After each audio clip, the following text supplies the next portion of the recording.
How did you get back here? My wife ran over to me and was like, there's a giant turtle in our backyard. Now what? My kids and I would just kind of watched her through the window. We could just let us stay there. We could call a zoo. She kind of was rocking back and forth, and she started to wiggle her butt into the mulch. My kids affectionately named Snippy. Come on, Snippy, you can do it. Just had her business to take care of and just wanted to kind of get that done and get on her way.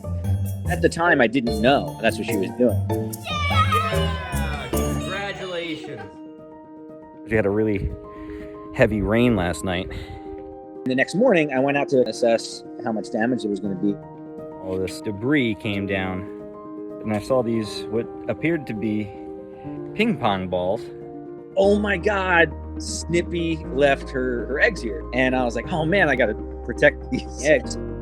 It was like a Horton moment, you know? Snappy, I think we have to help them get out. Went on the internet immediately, some sand and a ceramic heat lamp.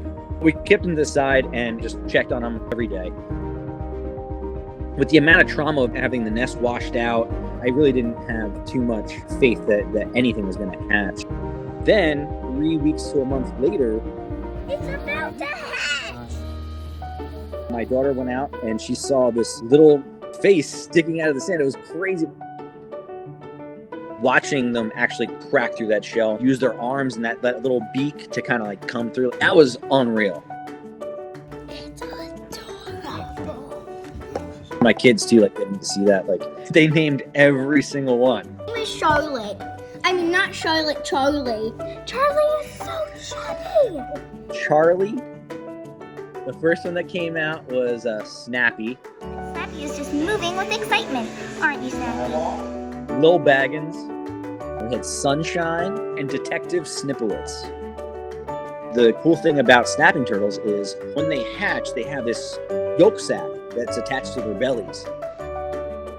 That feeds them for the first couple of days. Once that is absorbed, they're ready to go. And I guess that's why the mother lays the eggs and leaves. I called a reptile sanctuary. She said, if you hold on to them for too long, you may kind of be messing with, their program. And now we're going to put them back into the flower pot, I guess, for the trip down to the local pond. Different to the pond, you could see them kind of crawling around, and they knew where they were and where they had to get. There he goes, look. Bye, Baxter. To witness that instinct kicked in, that they'd finally gotten to where they belonged and they knew exactly where to go and how to do it, to have a little bit of a hand in helping nature along. It's amazing.